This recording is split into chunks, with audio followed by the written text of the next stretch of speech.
rap music, cause I never dug disco.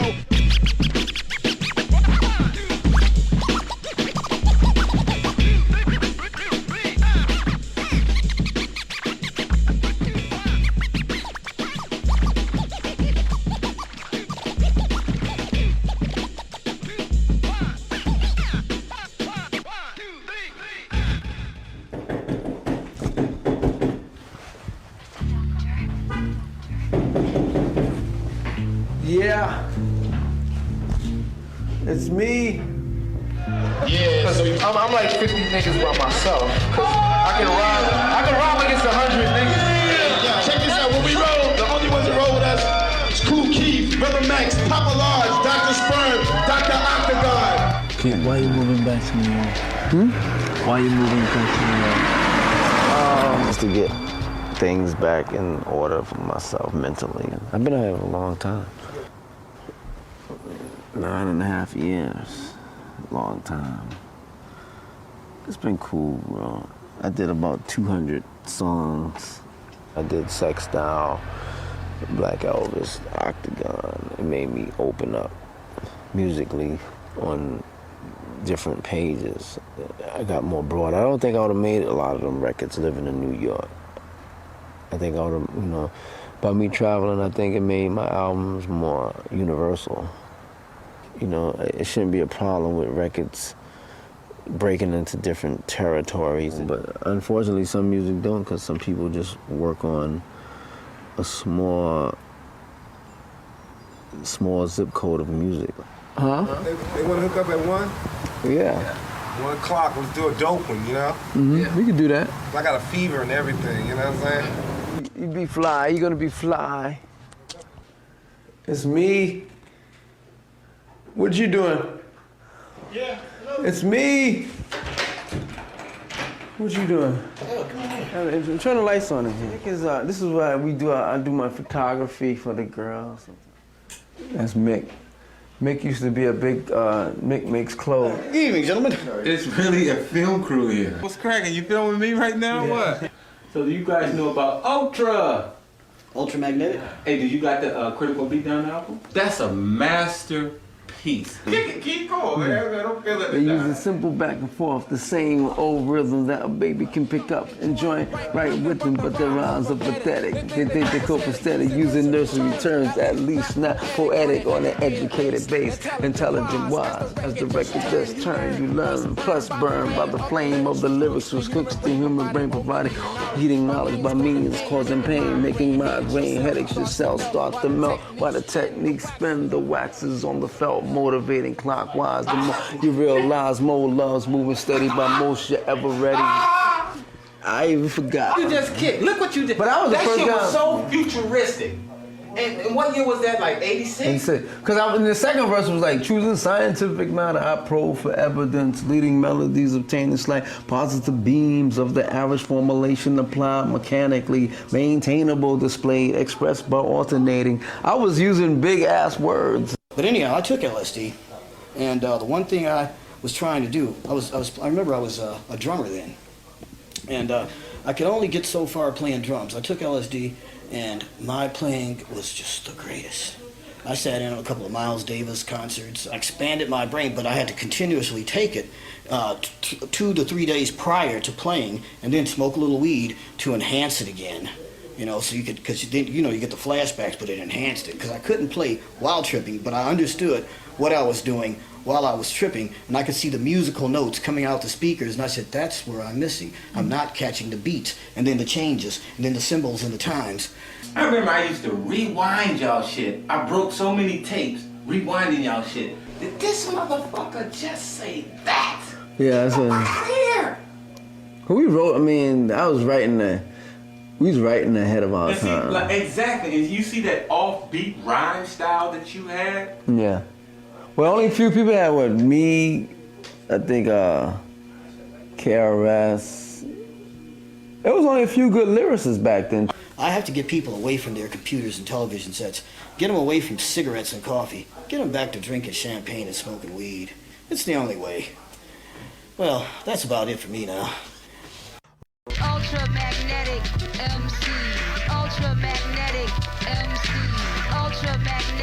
You gave a fuck what the mood of hip hop was. You did what Kool Keith felt. Right. I mean, that's why you created Dr. Octagons and Black Elvises. It changed now. The new Shit is bullshit now. the evolve, because it's like watered down. The respect ain't there no more, man. Everybody's just trying to get paid or be Puffy or be Russell or be Suge fucking Knight, and I give a fuck about that bullshit. Like an album come out right now, it's assorted tracks from different producers. Remember you bought Cameo, you got a sound.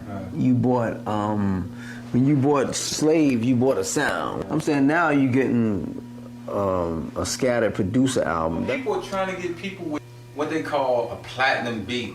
Well, they buying one producer all the way across the board. So I'm saying it's like that's getting monotonous. And then you have motherfuckers that don't know their history. You know, you got a lot of old school niggas like me and yourself, and then the new school niggas or the youngsters will say, we tripping. Right. But it ain't about no tripping. It's really keep that shit real and not with just saying keep it real. Gotta keep that shit real. But the minute the motherfuckers get to sell out, them motherfuckers take off and sell out. So all they keep it real is they keeping it real phony.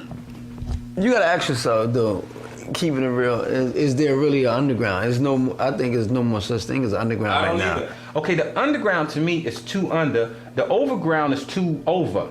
We don't have no fucking middle ground. Well, your records are not eligible for rotation. Right. You can't even hear a dark track on the radio. Everything is like Walt Disney on the radio. Right. So it's like you got the hardest rappers now rapping on like the sweetest tracks. Like the average black singer has to sing like, oh, I care for you. Right.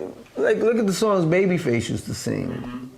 It's like, do a urban artist have to get that pop to sell a record instead of them being themselves? It's like if I was Kool Keith here. Right. Why?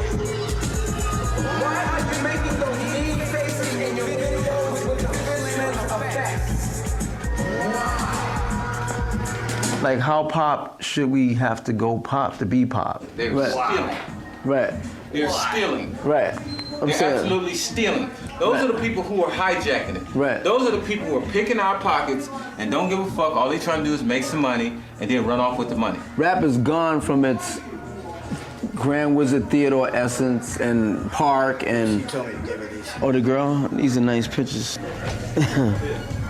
She's nice. Nice chick. Actually, on this couch I'm sitting on. I like graffiti. I should have been one of the top graffiti artists out. I don't think there's no one out there who could mess with me.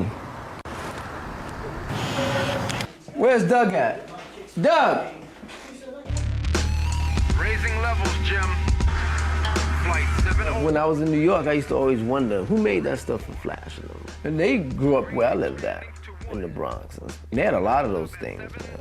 Every different colors and different German hats. But you didn't only make stuff for Grandmaster Flash. Name a few, the Madonna. My favorites were probably Billy Idol and Steve Stevens and them, because they got all my notorious shit. Michael Jackson, Michael Jackson actually knocked off all the shit Steve Stevens had on. Right. That whole thing from the bad shit. Oh, you made that jacket, that red jacket with the zipper? All that shit. Billy Idol then spent $50,000 in 1 year. Here's those pants. Pants and the belts. Doug! I gotta ask you one more question. I'm just saying, I think hip hop culture is being robbed. Mm-hmm. I think corporately they took hip hop from us. No, let me speak on that. First of all, I think we did it to ourselves. The gangster mess that we created here was a lot to do with our own fault because we never turned the tide. It was time for us as the people who understood hip hop to make that change. Well, rap went that way. We did it to ourselves. Everybody got greedy. And whatever worked, then you had a ton of motherfuckers bum rushing it. I'm sorry. I'm gonna keep this real right now. We did it to ourselves. I did a song about 15 years ago with Melly Mel, Grandmaster Flash. It was called White Lines. That song was the only rap song that was #1 in Europe for 10 years. Not #1, I'm sorry, it stayed in the top 10 for 20 years. It was #1 for about 5 years. It was the only time in the history of rap that there was one rap song that stayed on the charts for 20 years. White lines, bass. You know, even when I worked at Death Row, when I saw the Integrity was leaving, that's when I left. I left Death Row after Above the Rim soundtrack. I did the Dre first album, The Chronic. I did Snoop Doggy Style, and then I did The Chronic. And when I came back from Atlanta, the last Freaknik they had out there, I was the fuck out of there like last year. You understand what I'm saying? Because I seen all the killing and mayhem. I did all the shit for Eazy-E. I started the motherfucking rap department at Priority Records. I started the rap department at Capitol Records. I started the rap department at Warner Brothers, MCA, and all those motherfucking places. So I know where my integrity lies. Well, you taught them the game, probably. I taught everybody the game. Did motherfuckers reach back to me? Hell no. But am I mad? No. I'm just telling you how full of shit the game is and how we did it to ourselves. We did it to ourselves, and I even did it to myself. And we don't do music every day. We do other stuff, like photography. It's like one of our big things. Taking pictures of chicks and developing them. You know, that was a good thing. I got like 3-4 cameras, so we do a lot of stuff. We're working on some new stuff, though. I'm trying to get a magazine soon. That's one of my next things. Cool magazine. We like the peace out here. Some of the little birds and stuff. It's like, it makes you meditate. What's up, Mick? The girls didn't come yet, huh? I think I'm retired for the evening. I hear you. See you later. Mick is the top tailor out there doing the clothes for Grandmaster Flash. Artiste. The artiste. Hi.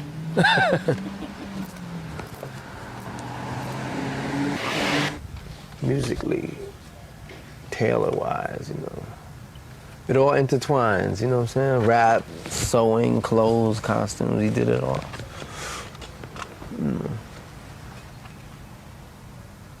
Yeah.